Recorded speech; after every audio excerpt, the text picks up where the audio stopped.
Bharatiya Janata party के जिला के अध्यक्ष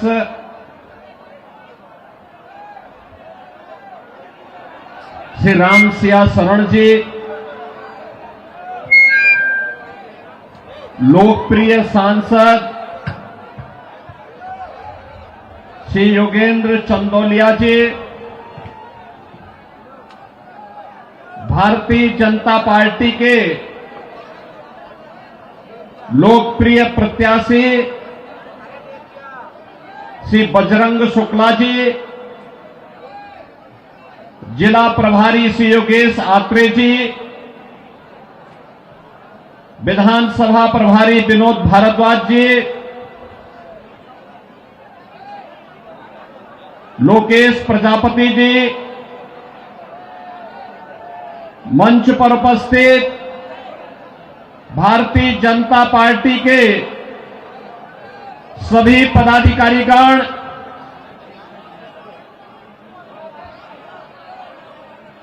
किरोड़ी विधानसभा क्षेत्र से जुड़े हुए सभी उपस्थित मेरे बहनों और भाइयों, दिल्ली विधानसभा चुनाव की दृष्टि से आज मुझे आप सबके बीच में आने का अवसर प्राप्त हुआ है। बहनों और भाइयों, मैं जब दिल्ली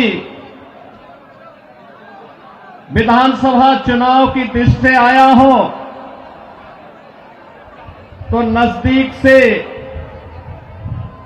मुझे यहां की सड़कों को भी देखने का अवसर प्राप्त हो रहा है। मैं कल ही रात्रि को प्रयागराज से लखनऊ आया। उत्तर प्रदेश में प्रयागराज की धरती पर इस सदी का पहला महाकुंभ का आयोजन पूरी भव्यता के साथ हो रहा है। आप अनुमान करिए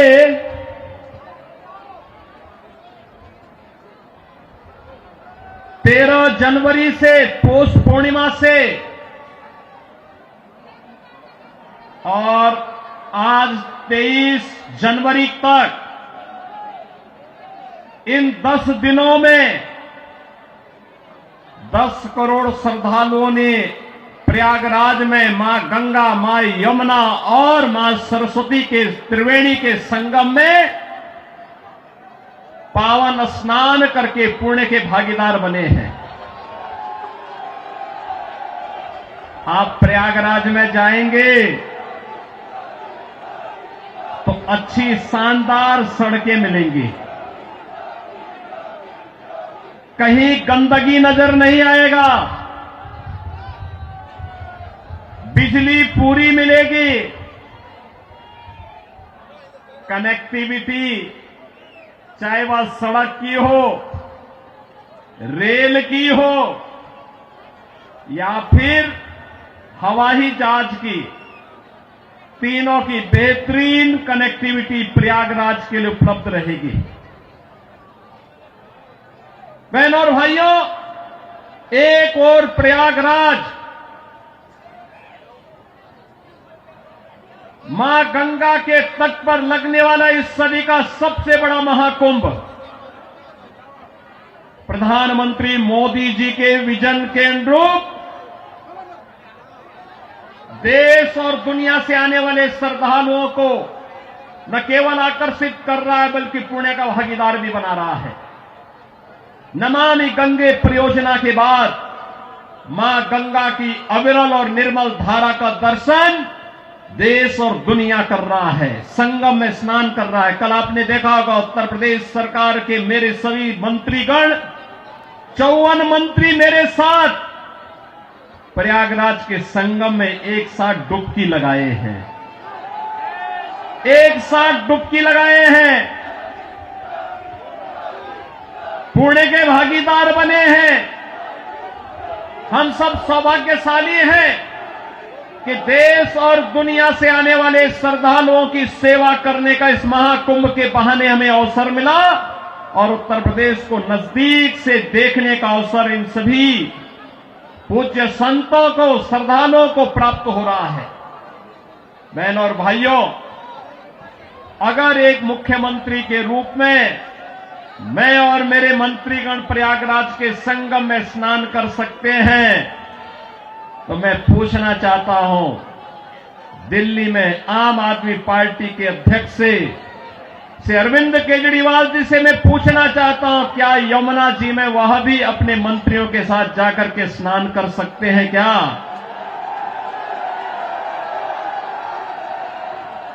अगर उनमें नैतिक साहस है तो उनको इसका जवाब देना चाहिए। यमुना मैया को एक गंदे नाले के रूप में बदलने का अपराध क्या उन्होंने किया है कि नहीं किया है? और अगर वह व्यक्ति इस बात का अपराधी है तो फिर मुझे नहीं लगता है कि जनता जनार्दन की इस अदालत में उन्हें कोई माफी दी जानी चाहिए। वो माफी के हकदार नहीं हो सकते। बहनों और भाइयों, आज जब हम लोग दिल्ली की स्थिति को देख रहे हैं, ये राष्ट्रीय राजधानी है और राष्ट्रीय राजधानी में एनटीएमसी के क्षेत्र को छोड़ दें, शेष दिल्ली में क्या स्थिति है सड़कों की, शेष दिल्ली में क्या स्थिति है सीवर की, शेष दिल्ली में क्या स्थिति है स्वच्छता की और क्या स्थिति है पेयजल की। ये बुनियादी सुविधाएं होती हैं, ये बुनियादी सुविधाएं होती, हर नागरिक का अधिकार होता है इन सभी सुविधाओं पर। याद करिए, आज से एक दशक पहले तक लोग याद करते थे, सुविधा प्राप्त करने के लिए दिल्ली आने की बात करते थे, सुविधाओं के लिए दिल्ली आते थे। अच्छी सड़क देखनी हो, मॉडल देखना हो, मेट्रो का मॉडल जो सरदार अटल बिहारी वाजपेयी जी ने प्रारंभ किया था, उसे देखने के लिए पूरा देश दिल्ली आता था। सड़कों की बात होती थी, दिल्ली आता था। स्वच्छता की बात होती थी, दिल्ली आता था। कोई नया कार्य होता था, उसको देखने के लिए लोग दिल्ली आते थे।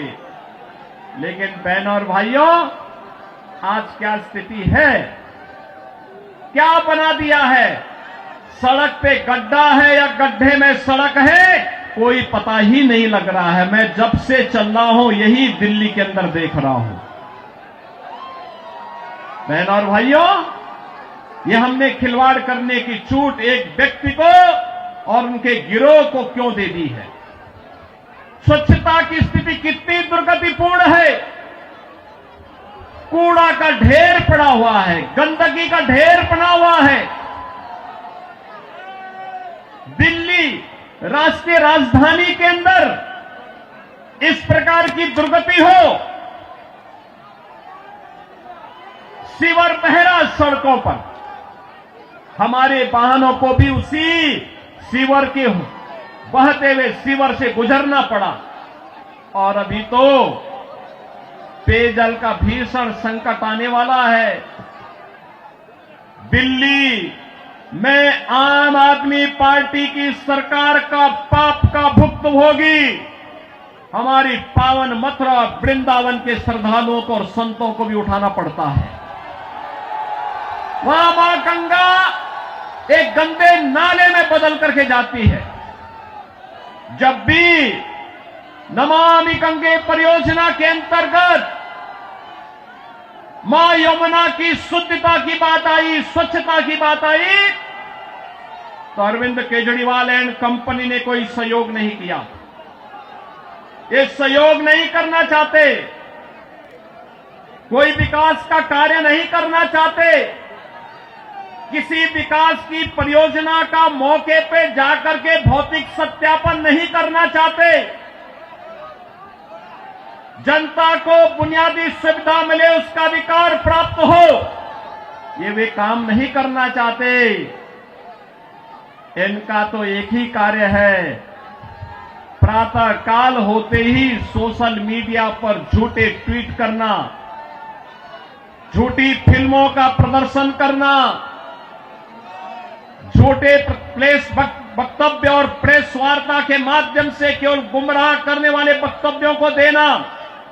जितना समय झूठ बोलने की एटीएम के रूप में आम आदमी पार्टी और उनके नेता समय बर्बाद करते हैं, ये झूठ का एटीएम बनने की बजाय अगर उन्होंने जनता की जन सुविधा और विकास के बारे में सोचा होता तो 10 वर्ष में दिल्ली की कायाकल्प हो गई होती,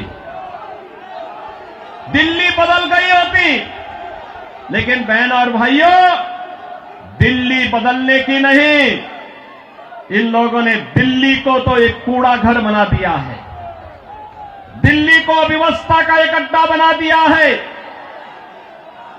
आजकल मैं सुन रहा हूं अपने भाषणों में से अरविंद केजरीवाल जी बार बार उत्तर प्रदेश की चर्चा कर रहे हैं, लेकिन उनको भूलना नहीं चाहिए अब मॉडल के रूप में उत्तर प्रदेश को लोग देख रहे हैं। मैं पूछना चाहता हूं, दिल्ली के अंदर भी ओखला औद्योगिक क्षेत्र है और पिछले 10 वर्ष में उद्योग ना के बराबर लगे हैं, कोई सुविधा नहीं, कोई सुविधा नहीं। आम आदमी पार्टी ने एक सुनियोजित साजिश के अंतर्गत ओखला दिल्ली के अंदर उद्योग तो नहीं लगने दिए, कोई रुचि भी नहीं ली, लेकिन इसमें बांग्लादेशी घुसपैठियों को, रोहिंग्या को जरूर बसाने का काम किया है। आम आदमी पार्टी के नेताओं के घर में आधार बनाने की मशीन के माध्यम से आधार बांटे जाते हैं इन बांग्लादेशी घुसपैठियों को, और दूसरी तरफ उत्तर प्रदेश में न्यू ओखला के रूप में नोएडा की तस्वीर भी आप सबके सामने है।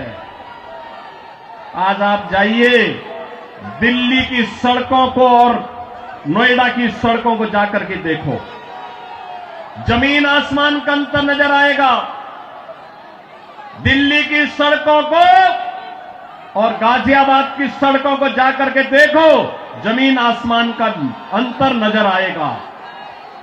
उत्तर प्रदेश के शिक्षण संस्थानों को, उत्तर प्रदेश के मेडिकल कॉलेजेस को और दिल्ली के अंदर यहां की राज्य सरकार के द्वारा चलाए जाने वाले वे जर्जर विद्यालय के भवनों को देख करके आप अंदाजा लगा सकते हैं कि बच्चों के भविष्य के साथ इनका व्यवहार क्या है।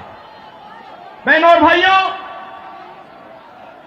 एक सुनियोजित साजिश के तहत दिल्ली की जनता को तो इन्होंने जन सुविधाओं से वंचित रखा ही, साथ साथ राष्ट्रीय सुरक्षा के साथ खिलवाड़ भी इन्होंने उन अपने शरारत भरी कृत्यों से किया है। आपने देखा होगा 2020 में दिल्ली के अंदर किस तरीके से दंगे करवाए गए और आम आदमी पार्टी के पार्षद और उनके विधायकों की संलिप्तता इस पूरे षड्यंत्र में सामने आई थी।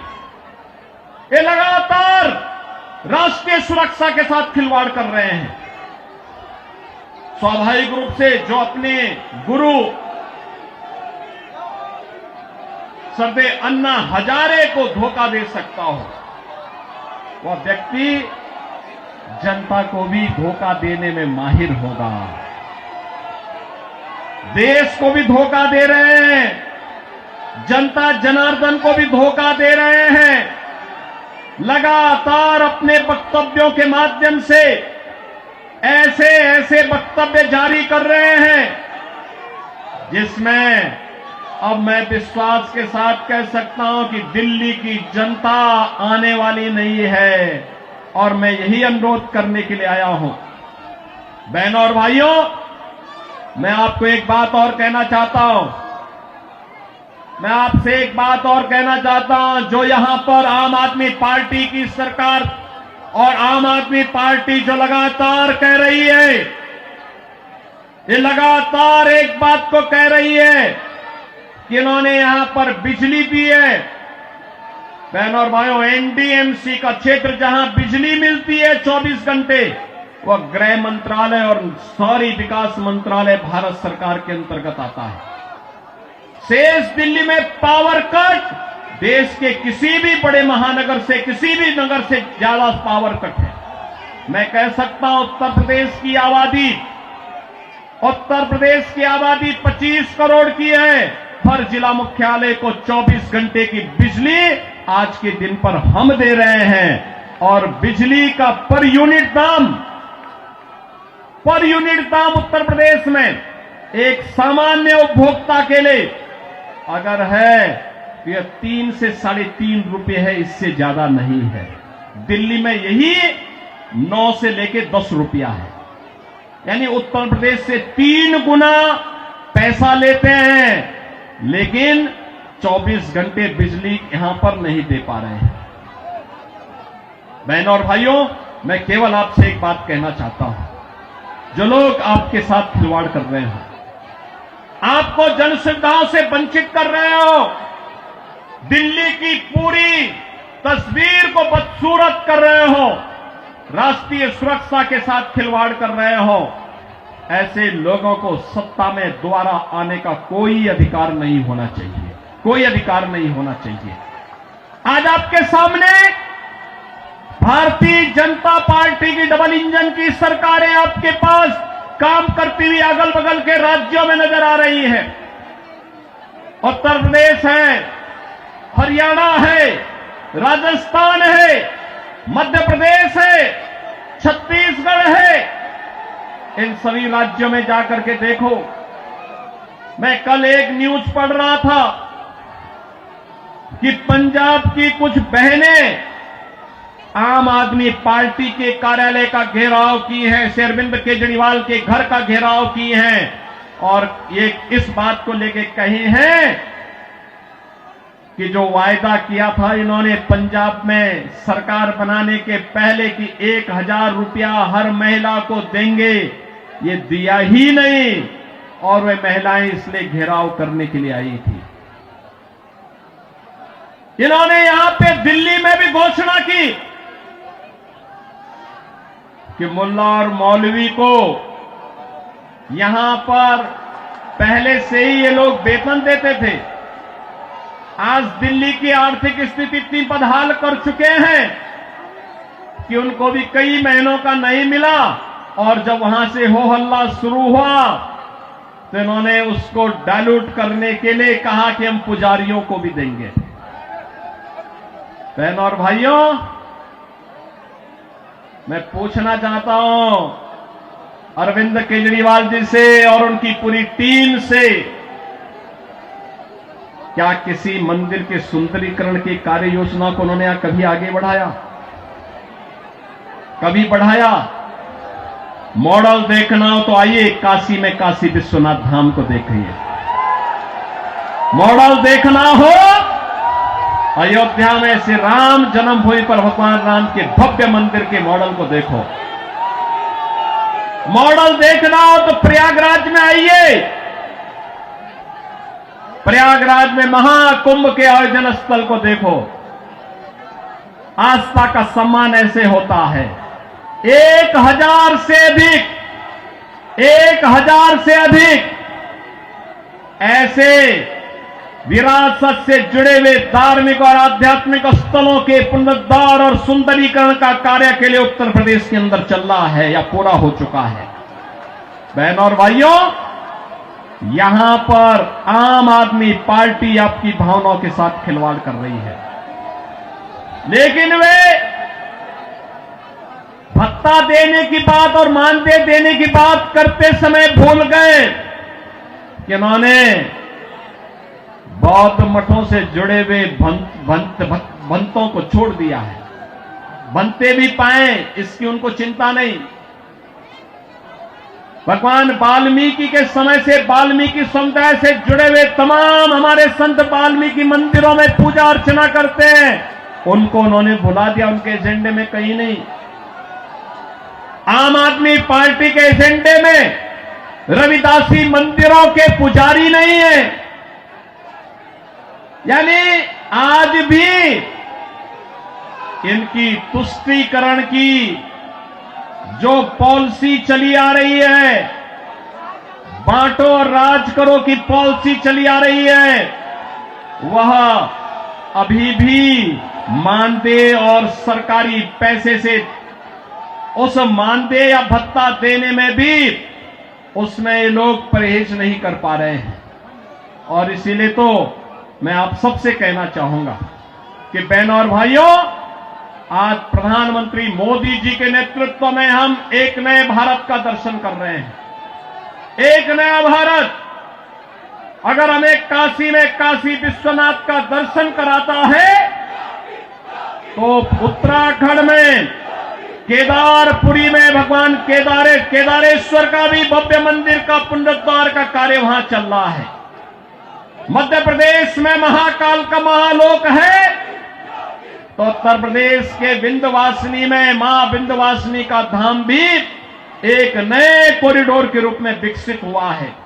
अयोध्या में 500 वर्षों के बाद फिर से रामलला विराजमान हो गए हैं। और इस अवसर पर मैं आप सबसे अपील करना चाहूंगा, यह समय है, जैसे उत्तर प्रदेश डबल इंजन सरकार का लाभ प्राप्त कर रहा है, एक साथ एक स्वर में सभी सरकारें मिल करके विकास को ध्यान में रख करके, युवाओं के भविष्य को ध्यान में रख करके, अन्नदाता किसानों के भविष्य को ध्यान में रख करके, बहन और बेटियों की सुरक्षा को ध्यान में रख करके, व्यापारियों की सुरक्षा को ध्यान में रख करके अपना कार्य कर रही है।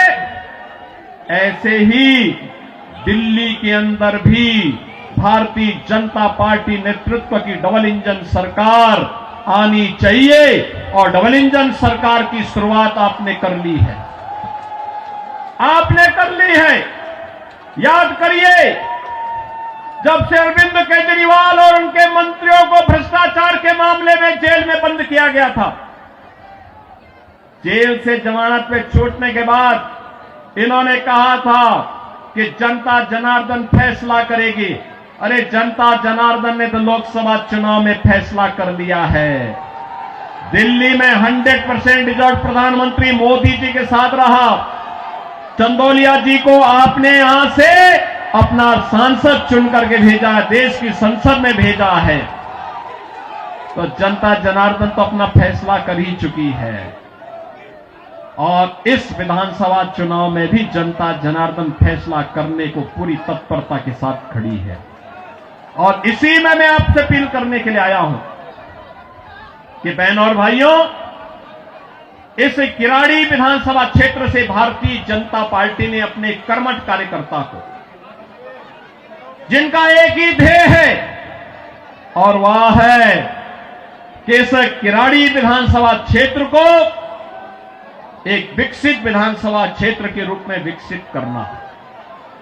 यहां के लोकप्रिय सांसद श्री चंदौलिया जी के साथ मिलकर के अच्छी सड़कें देना,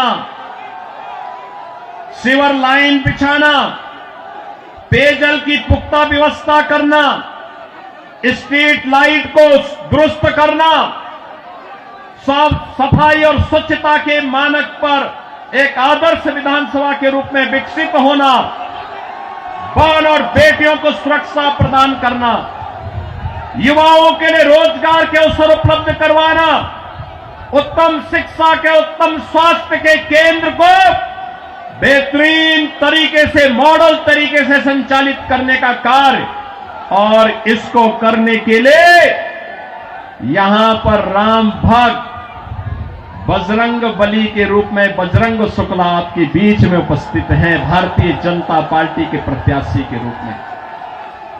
मेरी आप सबसे अपील है कि डबल इंजन सरकार से ही दिल्ली की कायाकल्प होगी, और डबल इंजन सरकार के प्रतिनिधि के रूप में बजरंग शुक्ला को दिल्ली विधानसभा में चुन करके भेजें। आप सब भेजेंगे? भेजेंगे? जनता जनार्दन का आशीर्वाद इस बजरंग शुक्ला को प्राप्त होगा। दोनों हाथ उठा करके अपना आशीर्वाद देकर के बोलिए, जहां तक मेरी आवाज जा रही है, ये घरों के ऊपर भी लोग बैठे हुए हैं, सभी से मेरी अपील है, जहां तक मेरी आवाज जा रही है, घर के ऊपर हो, सड़क हो, अगल बगल हो, जहां तक मेरी आवाज जा रही है, बजरंग शुक्ला को आप आशीर्वाद देंगे? दिल्ली के कूड़े से निजात पाएंगे? ये झूठ बोलने की एटीएम मशीन से मुक्ति पाएंगे? यमुना मैया की शुद्धि के अभियान में सहभागी बनेंगे? तो मेरे साथ बोलेंगे, जय श्री